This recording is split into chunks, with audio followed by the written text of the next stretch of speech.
I don't know about you, but it's sometimes hard to think how soundly Jesus was sleeping.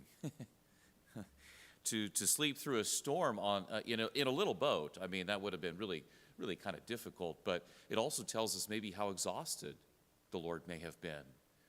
We can only imagine, people coming and going, always pouring himself out, giving himself completely to others, being present to others completely, in the present moment to them, seeing them as they really are, seeing them as they truly are, sons and daughters of the Father. You can only imagine what would bring about such exhaustion for our Lord. And yet, as we know, the storm, the squall comes up and the waves are breaking over the boat. And even when a number of the disciples are fishermen, they know the sea, they know what to do when storms come up. They're experienced. And yet this one must have been a doozy because the waves are breaking over the boat's starting to take on water, and yet Jesus is still asleep on a cushion. And they wake him and say, "Teacher, do you not care that we are perishing?" Well, yes, he cares, but it just shows the fear. It just shows how terrifying this event was. But I guess in the end, sometimes isn't it true that, in the boat of life, that we sometimes think that the Lord is sleeping as well?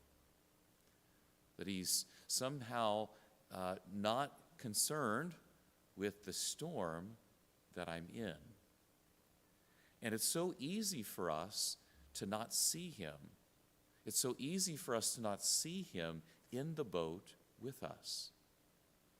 Oftentimes I think it's just so easy for us to envision Jesus up above, or the Lord up above, rooting us on from above. And yet we lose sight of how close he is to us, how he knows every little detail of our lives, how he's with us in every little moment of our lives, how his heart aches when our heart aches, how he mourns when we mourn, how he suffers when we suffer. And so it's a reminder for us, this gospel passage, this event, is a reminder of how present and how close the Lord is in our lives. Even if he may seem to be asleep, even if he is not responding to my prayers when I'm in the thick of a storm, when it's just being pounded with the waves, to recognize and to have faith and trust that he is with me and that he's with you. So may the Lord give us that grace. May he give us that grace in whatever storms, whatever storms or squalls are wailing on you right now in your boat of life, that you may know and believe that he's not only just that he's present to you, not only that he knows of your difficulties in those storms, but that he's with you in the storm, that he just desires that we call upon him, that we trust him to take care of us in that storm.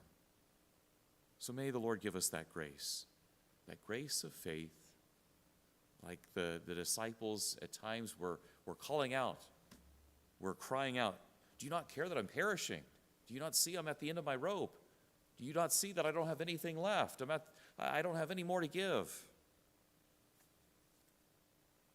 And sometimes that's what he permits us to get to, so that we can say with St. Paul, "My Lord, your power is made perfect in my weakness. Your power shines in the storms of my life."